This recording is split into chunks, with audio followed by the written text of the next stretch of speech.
Hola, ¿cómo están? Yo soy Jimena Barbosa y esto es Lo invisible.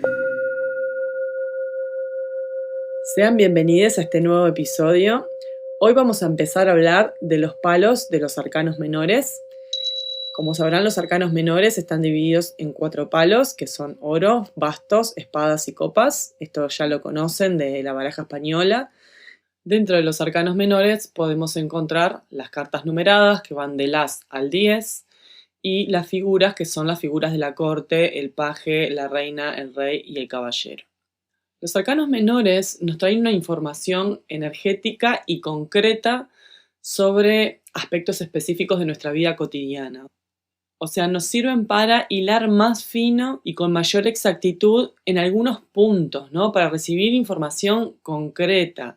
A diferencia de los arcanos mayores, que nos dan energías y nos dan panoramas generales y amplios y abstractos y complejos sobre las cuestiones, los arcanos menores nos traen una información mucho más puntual y nos dicen también en qué área focalizarnos, en qué medida, cómo podemos orientar nuestras acciones específicas en determinadas situaciones. Las figuras, sin embargo, se encuentran en un punto medio entre los arcanos mayores y las cartas numeradas en cuanto a información, en cuanto a complejidad. No son tan complejas como un arcano mayor, no tienen tanta información como un arcano mayor, pero sí son un poco más difíciles de interpretar en el sentido de que la información que traen va a depender mucho de si están representando a una persona, si están representando a una característica específica de una persona, si están representando a una reacción o si están representando un posicionamiento de una persona en relación a determinada situación.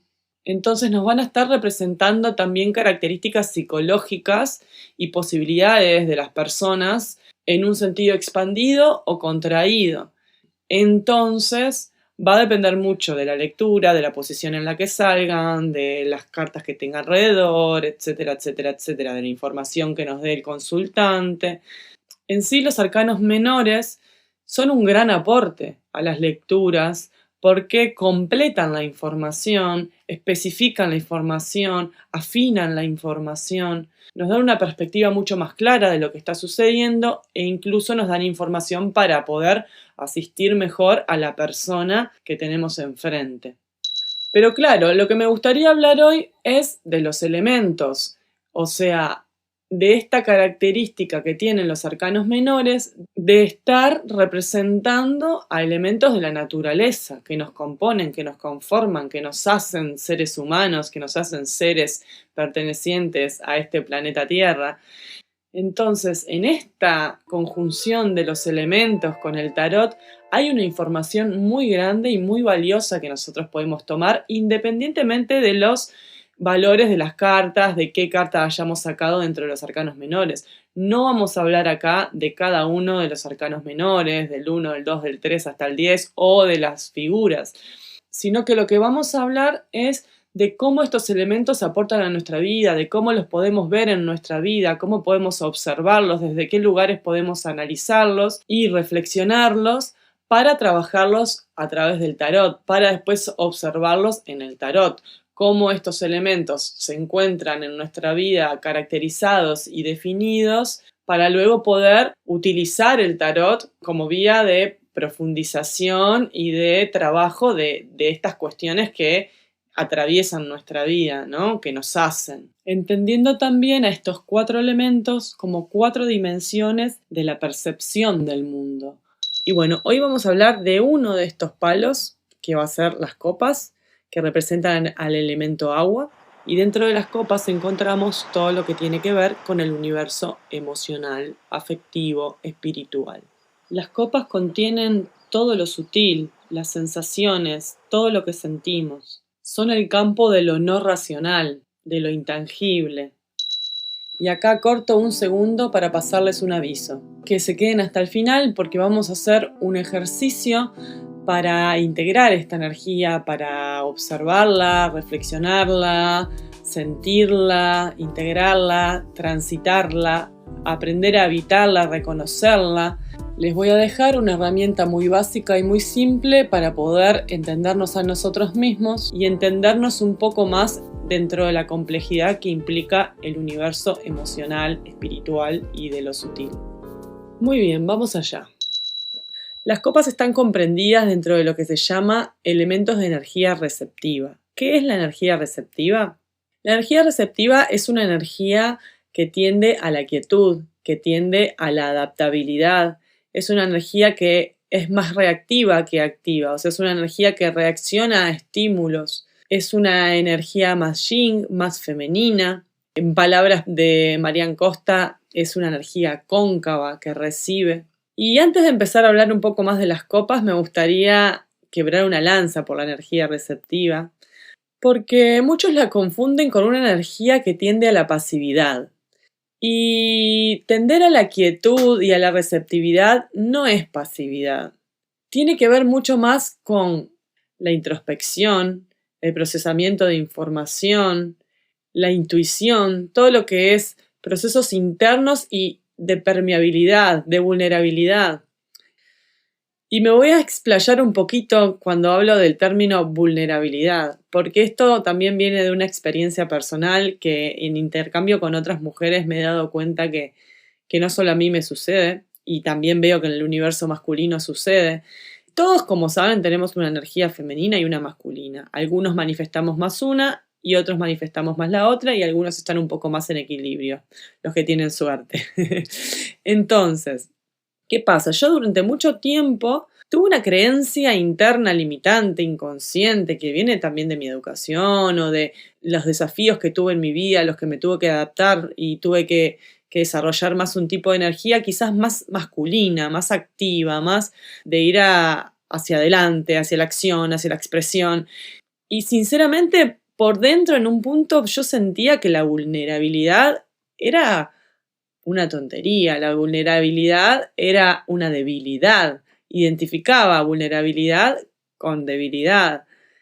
Y tuve que hacer un trabajo muy grande, un proceso interno muy grande para entender que la vulnerabilidad, que la apertura a esa vulnerabilidad, a esa entrega que implica la vulnerabilidad, el desnudarse, el ser transparente, el ser puro, implica una gran fortaleza e implica abrirse a recibir del universo y del entorno información y recibir todo eso quizás que pertenece a un universo más sutil que trae consigo un aprendizaje muy grande y una evolución muy grande.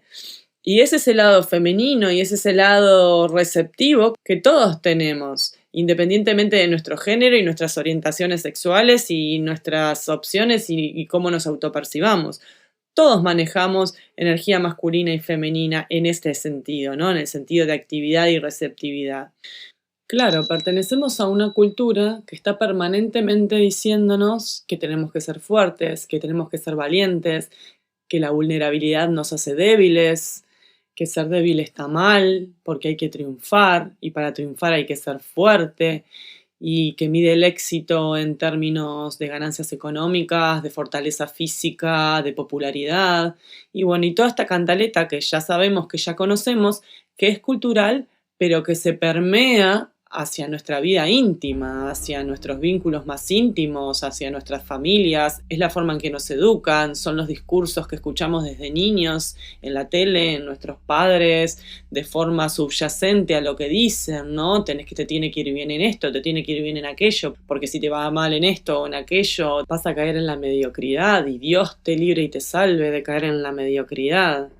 Mediocridad que está medida por los parámetros siempre equivocados, ¿no? Hay que ver también de qué estamos hablando cuando hablamos de mediocridad. Si mediocridad es no ser famoso, no tener dinero, o no ser el profesional que determinadas personas esperan. Bueno, ¿de qué estaríamos hablando exactamente, no? Y ese tipo de discursos van fortaleciendo cada vez más esta idea de que la vulnerabilidad, la receptividad, la inacción están mal. Le decimos a nuestros niños que tienen que ser fuertes, que pueden con todo, que tienen que poder con todo, que hay que hacer, que hay que construir. Y desvalorizamos consciente e inconscientemente, constantemente, la energía receptiva, la energía que nos ayuda a procesar, la energía que nos ayuda a interiorizar, a ir hacia adentro, la energía que nos ayuda a abrirnos, a recibir. Una energía recontra importante, recontra valiosa.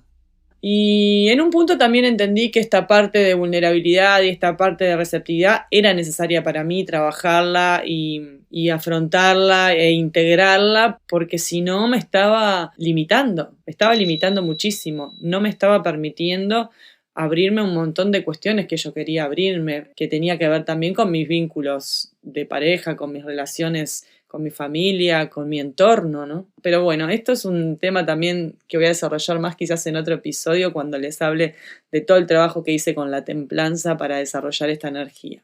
Quería quebrar esta lanza por la energía receptiva porque tiene muy mala prensa y la verdad es que es una energía muy pero muy poderosa a la que tenemos que atender muchísimo. Y si nos interesa el tarot y nos interesa el mundo de lo sutil, de lo mágico, de lo transpersonal, de lo intangible, es necesario desarrollar la energía receptiva, integrarla, aceptarla, asumirla, observarla, contactar con ella, desarrollarla. Así que bueno, hecho este paréntesis, vamos a hablar un poco de las copas. Las copas que representan al mundo de las emociones, al mundo de los afectos, ¿verdad? Y que también a su vez están representando el elemento agua. Y en esto de que los palos se identifican con los elementos de la naturaleza, a mí me gusta mucho abordarlos desde ahí, porque siento que es mucho más integral y mucho más orgánico el aprendizaje a través de los elementos de la naturaleza, que son los elementos que nos componen. Y bueno, para hacerles una recomendación, también abro un pequeño paréntesis nuevamente. Una persona que trabaja mucho con los arcanos menores desde lo elemental, desde lo orgánico, desde la naturaleza, es Víctor Lenny Cordero, que lo pueden encontrar en redes y que tiene un abordaje del tarot muy hermoso, muy sensible, muy poético y yo tuve la suerte de hacer un par de cursos con él, los disfruté mucho, aparte es una persona bárbara, tiene una calidad humana muy, muy buena, muy linda y bueno, nada. Les recomiendo si quieren seguirlo, si ya no lo siguen, si ya no lo conocen. Bueno, continuemos. Entonces, en esto de que las copas, las emociones están representadas por el agua, vamos a hablar un poquito de las cualidades del agua. Podemos decir que es una energía que se adapta, que toma la forma de su contenedor, de lo que la contiene, ¿verdad? Pero que también a su vez tiene la fuerza para destruir ese contenedor, para corroerlo, para horadar, para oxidar, para ablandar, para embarrar e incluso bien sabemos que podemos naufragar y hasta ahogarnos en nuestras propias emociones.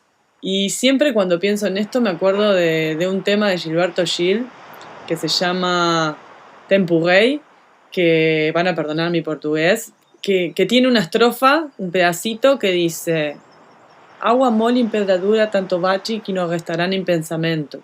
Que quiere decir, agua blanda en piedra dura, tanto golpea que no quedará ni el pensamiento. Que esto en realidad viene de un refrán popular que dice, agua mole en pedra dura, tanto bate tequifura. Que quiere decir, agua blanda en piedra dura, tanto golpea que agujerea. Y me hace acordar porque para mí es muy gráfico este refrán, esta frase del poder que tiene el agua, del poder de esta sutileza que de a poco va golpeando y va horadando y va dándole hasta las estructuras más firmes, más rígidas y las va quebrando, ¿no? Y de a poco las va haciendo polvo. Me hace pensar mucho en el poder del amor, en el poder de esta energía inmensa que nos compone, que compone a todo el universo, que nos une, que es el tejido que nos une y que cómo tiene ese poder enorme de a través de la caricia, de la palabra dulce, del abrazo, de la sonrisa, de la emoción, simplemente de la mirada amorosa, ablandar la estructura más firme y que pensábamos más inquebrantable, ¿verdad? También obviamente que no es todo rosas y perfumes y flores, ¿no? Porque si estamos pensando en el agua en términos de emociones, comparándola con emociones, haciendo la analogía con las emociones, en realidad también puede ser algún tipo de emoción que esté horadando una estructura sólida que nos es favorable. Por ejemplo, puede ser el miedo o la tristeza, una emoción recurrente que no podemos controlar, que nos avasalla y que con el tiempo y con el espacio que le damos, con el lugar que toma, va destruyendo de a poco nuestra firmeza, nuestra solidez, e incluso nos va destruyendo a nivel físico, ¿no? Nos va realmente desgastando todas nuestras estructuras más firmes, ¿no? Ahí está el poder del agua, el poder de las emociones, ¿no? Y en esto de hacer analogías entre el agua y las emociones, podemos pensarla desde sus estados. Por ejemplo, el estado sólido, que nos lleva a pensar en el hielo, en la frialdad, en la dureza, en la inflexibilidad, en la rigidez, ¿no? Que esto también lo vemos en las emociones. Después podemos también pensar en el estado líquido, ¿no? En las emociones fluidas, suaves, calmas. Emociones que pueden llegar para limpiar, ¿no? Para sanear, para nutrir, para regar, para hidratar lo que está seco, ¿no? Pero bueno, también pueden estar en estado líquido y estar tormentosas, y estar enfurecidas, estar avasallantes.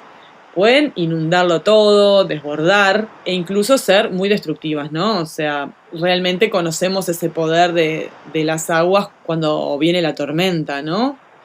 Y después también podemos tener, en esto del estado líquido, pueden estar las aguas estancadas, por ejemplo, que pueden estar podridas, que pueden representar también emociones bloqueadas, emociones sepultadas dentro nuestro que con el tiempo nos van enfermando, ya sea a nivel físico, espiritual, mental o todas ellas, ¿no? O incluso un agua, por ejemplo, en una represa, ¿no? Me hace pensar en cuando tenemos las emociones ahí guardadas, reprimidas, y vamos llenando la represa, un día la represa no aguanta más, se quiebra y desborda, ¿no? Y se lleva todo a su paso y rompe todo, ¿no? También tenemos el estado gaseoso, que a mí en esto del estado gaseoso me lleva a pensar también en la conexión espiritual, ¿no? Que es más esto de lo que podemos lograr a través de las emociones en cuanto a desarrollo evolutivo, a conexión con algo superior. Y creo que eso tiene mucho que ver con lo que sentimos también, ¿no? Con el amor y con estas emociones que nos llevan a un estado más espiritual. Así que bueno, lo que sí es seguro es que las emociones siempre vienen a mostrarnos algo, ¿no? Aparecen como indicadores de que algo está en equilibrio o en desequilibrio y nos muestran características que son propias, ¿no? O sea, no todos reaccionamos a las mismas cosas de la misma manera. Quizás todos sí tengamos emociones ante un mismo estímulo, pero no todos vamos a reaccionar con la misma emoción. No todos vamos a reaccionar con el mismo grado de emoción. Estamos completamente definidos a nivel emocional por nuestra individualidad, por nuestra historia, por nuestra cultura, por nuestras experiencias, por cómo nos conformamos, cómo somos a nivel espiritual. Siempre las emociones también nos están mostrando respuestas a estímulos, ya sea internos o externos. Cuando son externos, creo que está, ¿no? Que es más evidente, porque, por ejemplo, nos enojamos cuando alguien traspasa nuestros límites, ¿no? Cuando alguien hace algo que nos duele, que nos hiere, que ahí también habría que ver por qué lo que hace esa persona nos duele o nos hiere, pero eso ya es otro tema. Pero bueno, tiene que ver con algo que sucedió fuera de mí, ¿no? Es una reacción a algo que sucedió fuera de mí. También puedo sentir amor cuando veo a mis mascotas, a mis seres queridos, a mis hijos, ¿no? Pero también están las emociones que se generan a nivel interno, que de repente sí tienen un poco más de complejidad en el sentido de que el origen es un poco más complejo y muchas veces no lo podemos identificar tan claramente, ¿no? O no tan claramente como los estímulos externos. Porque, por ejemplo, me puedo sentir triste porque estoy muy cansada. Me puedo enojar más fácilmente o estar de mal humor más fácilmente porque estoy cansada o porque tengo un dolor corporal, estoy enferma, porque me pasa algo a nivel físico que hace que mi estado emocional decaiga. O podría ser todo lo contrario, estoy feliz, estoy contenta, me siento alegre, me siento bien, me siento equilibrada porque dormí bien toda la noche, porque estoy bien físicamente, porque comí bien, porque soy sana, tengo salud, ¿no? Por un montón de cuestiones físicas que me generan un equilibrio a nivel emocional. También están las emociones generadas a través del pensamiento, ¿no? Y esto es algo que todos conocemos. Muchas veces más allá de que el peligro sea real o no sea real, nosotros sentimos miedo, porque tenemos un pensamiento recurrente que nos hace sentir miedo, que nos hace sentir que hay un peligro donde a veces quizás ni siquiera lo hay. O muchas veces nos enojamos por un manijeo mental, ¿no? La mente ahí rumiando, rumiando, rumiando, y nosotros enojadísimos y cada vez más enojados, más enojados, más enojados, y en realidad no está pasando nada a nivel externo. Soy yo que estoy con un tipo de pensamiento que genera un tipo de emoción en mí. Por otro lado, ya hablamos de las emociones que se generan a nivel físico en la Tierra, ¿no? Cómo la Tierra y el agua se mezclan para generar algún tipo de emoción. También hablamos de cómo los pensamientos influyen en nuestras emociones. Ahí también tendríamos el elemento aire y el elemento agua unidos, ¿no? Generando emociones. Y ahora vamos a hablar un poco de cómo el elemento fuego se puede mezclar con el agua y generar algún tipo de emoción. Puede ser, por ejemplo, que se nos genere algún tipo de emoción como el deseo, como la pasión, que enciende, que motiva, que da ganas, que impulsa nuestras acciones. Pero también podría despertarse algún tipo de emoción como el enojo exacerbado, la furia, ¿no? El odio. Son emociones que vienen de un lugar muy visceral, muy desde el fuego, y es una mezcla con el agua que también podemos observar y que también se da a través de estímulos ya sea internos como externos, ¿no? Yo creo que también en esto que estamos analizando por separado lo que sucede a nivel externo, lo que sucede a nivel interno, aclarar que es simplemente con intención de análisis, porque en realidad todo sucede intermezclado, ¿no? Así como los elementos están mezclados en la naturaleza y en nosotros, también lo que sucede a nivel externo e interno se mezclan constantemente. Pero quería hacer esta separación con fines más que nada de análisis. Pero bueno, más allá de todo esto, de lo que no hay ninguna duda es que el universo de las emociones es muy complejo, es misterioso, realmente es algo difícil de comprender. Y el ser humano ha elaborado todo tipo de narrativas para explicar un poco este mundo de las emociones, para intentar entenderlo, ¿no? Y están desde las narrativas científicas, que nos hablan de desequilibrios químicos, a las narrativas espirituales, que nos hablan del yo superior y de otro tipo de cuestiones, ¿no? Y en el medio, un montón de cosas.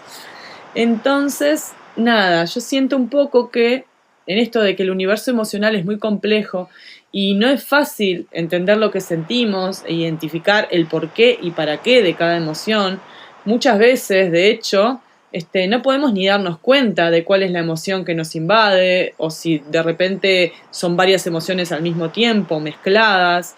Muchas veces incluso reaccionamos a diferentes situaciones con emociones que nos sorprenden o que nos confunden. Por ejemplo, les voy a contar una breve historia. Cuando falleció mi madre, con mis hermanas nos quedó una casa que sentíamos que teníamos que venderla porque, bueno, era el cierre de un ciclo familiar que fue doloroso y que fue, bueno, bastante intenso. Y yo pensaba que cuando vendiera esa casa iba a ser un alivio.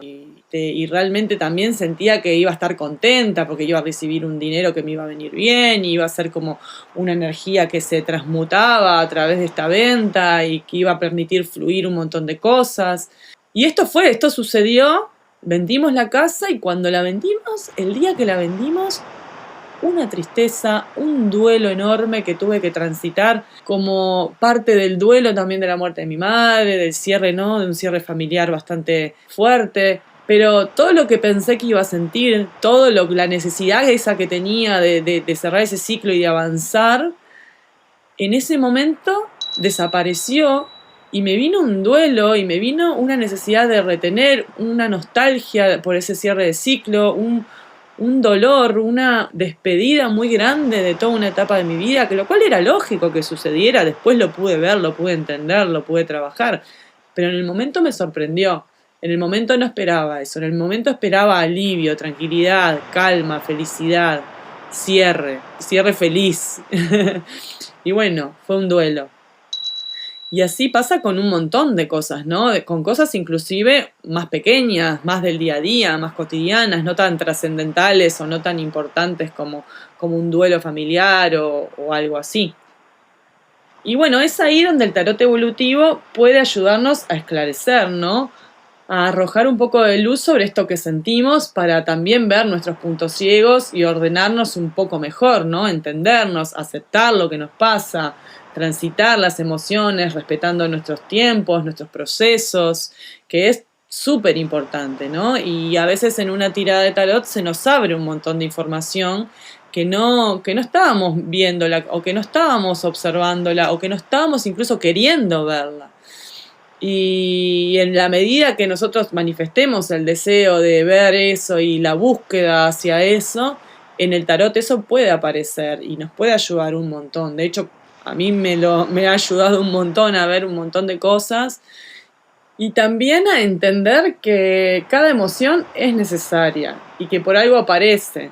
Y que por más que nosotros la esquivemos, la evitemos, tratemos de escondernos, bloquearla, reprimirla, sacarla, taparla con felicidad momentánea, siempre va a aparecer. Y siempre en algún lado va a quedar guardada y siempre se va a manifestar de alguna manera, en algún momento.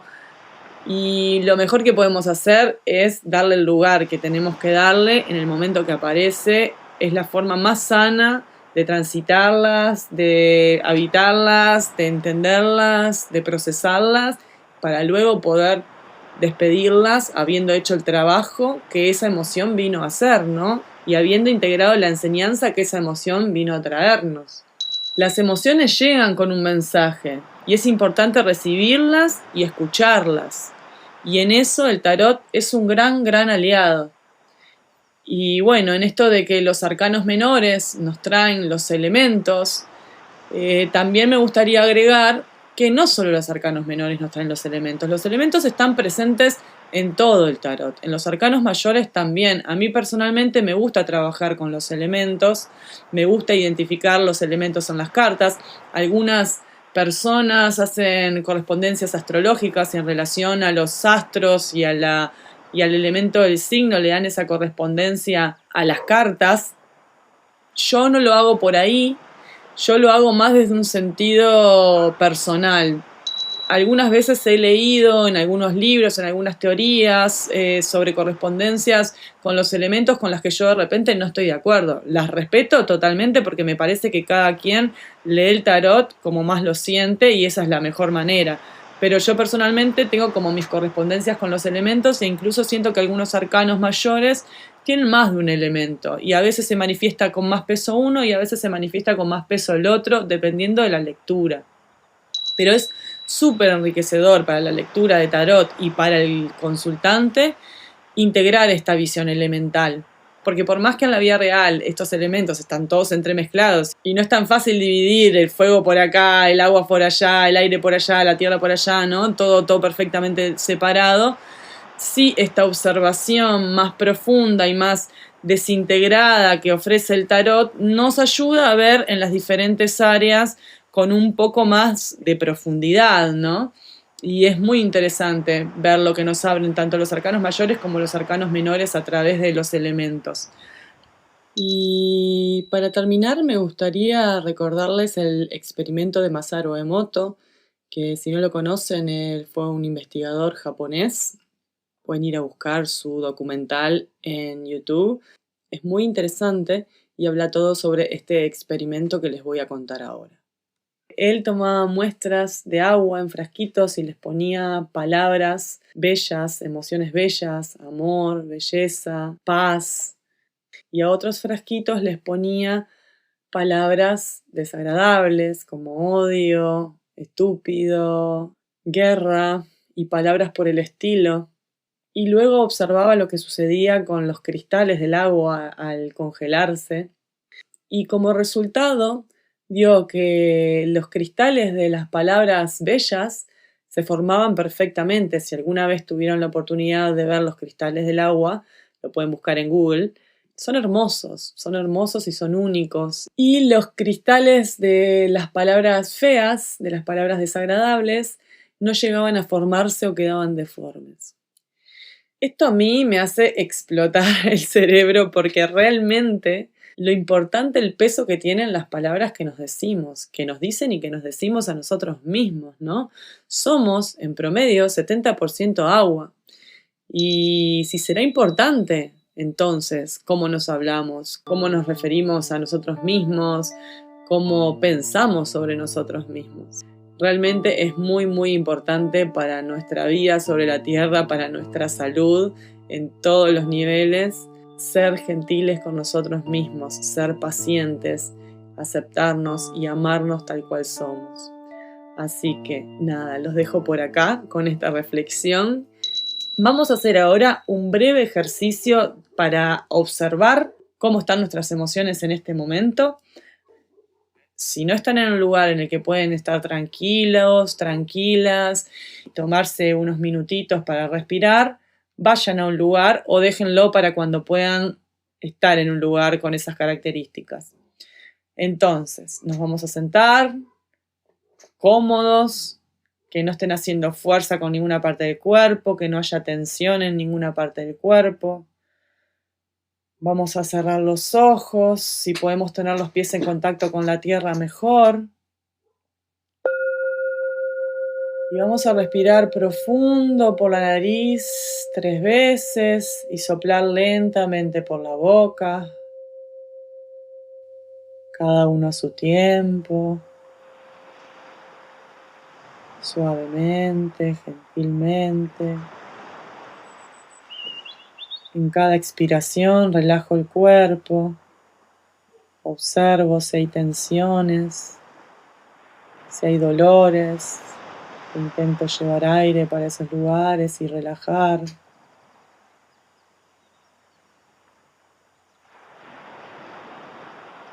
Y una vez que hayan hecho estas 3 respiraciones, van a intentar empezar a respirar normalmente.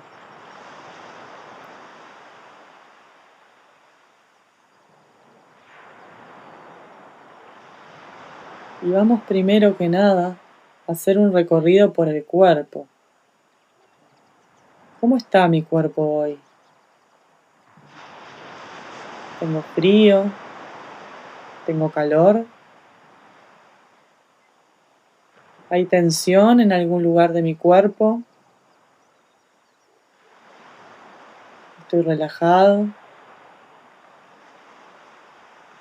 ¿Tengo alguna contractura? Relajo, si siento alguna contractura, lo relajo.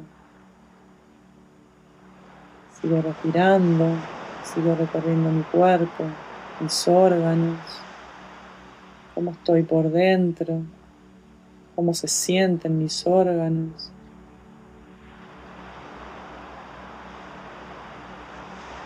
Siento la ropa que roza mi cuerpo.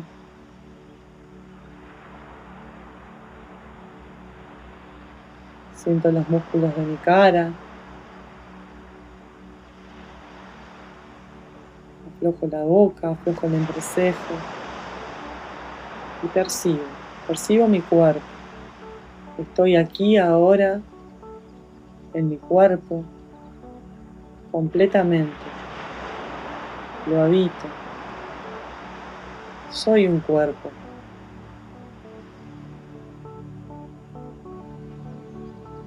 Y percibo el mundo a través de él.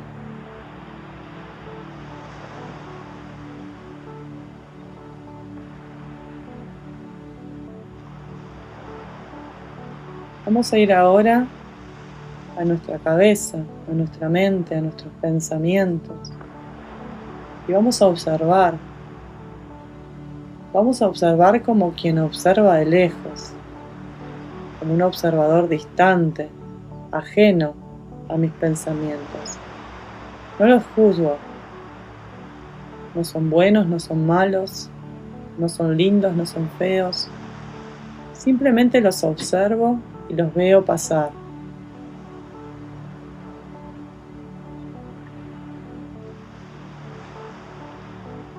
¿Cómo está mi mente hoy? ¿Cómo fluye mi pensamiento? ¿Son pensamientos rápidos o lentos? ¿Qué tipo de pensamiento es? ¿Es un pensamiento práctico? ¿Es un pensamiento creativo? ¿Es un pensamiento emotivo?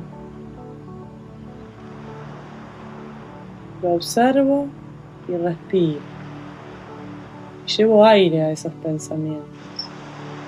Ayudo a que ese aire pase y se lo lleve.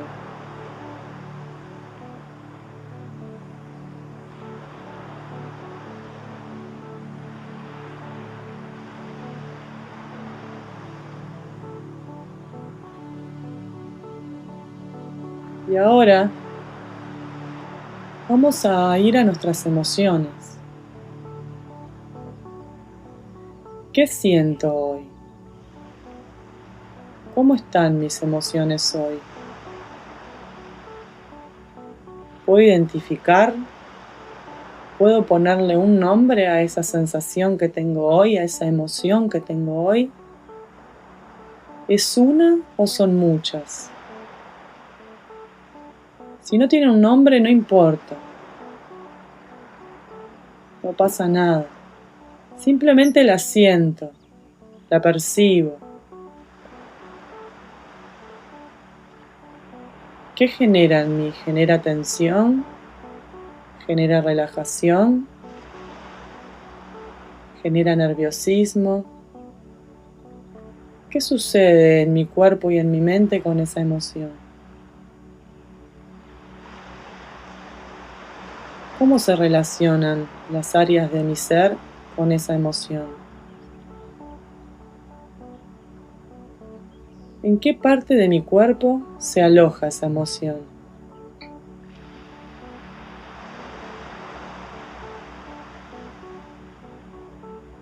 ¿Se aloja en algún órgano? ¿En los músculos? ¿En cuáles? ¿En qué zona de mi cuerpo siento que esa emoción habita? La observo, sin juzgar. Solamente la habito. Siento eso que ella me trae. Escucho su mensaje. Le doy lugar. La observo, la acepto, la integro.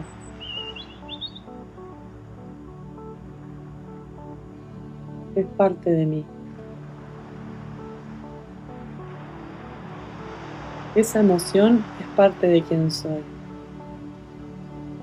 y necesita que yo le dé espacio.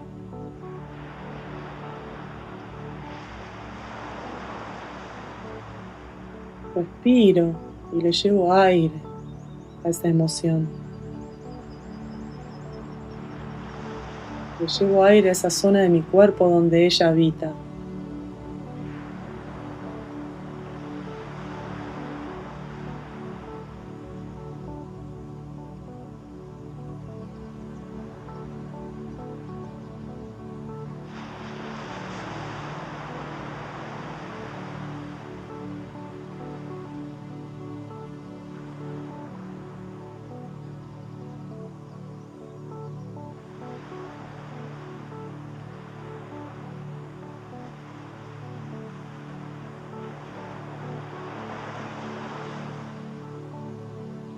Le agradezco a mi emoción, a mi cuerpo, a mi mente. Me agradezco a mi ser por darme la oportunidad de estar aquí, hoy, ahora, observándome para evolucionar, para crecer, para entenderme, aceptarme, amarme. Gracias.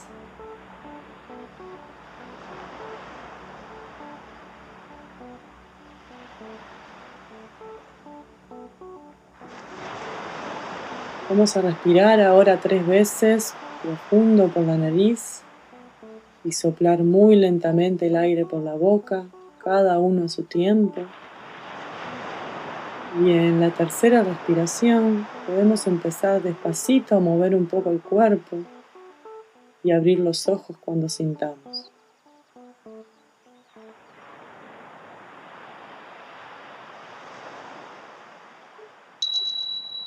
Bueno, amigos y amigas, ahora sí hemos llegado al final de este encuentro y espero que les haya gustado este capítulo. Ya me comentarán lo que les parece. Agradezco que hayan llegado hasta aquí, agradezco que me acompañen como siempre y nos vemos en el próximo capítulo para hablar de los oros, la tierra. Recuerden que me pueden seguir en Instagram como @libre-tarot-uy, libretarot-uy. Nos vemos en la próxima. Esto fue Lo Invisible.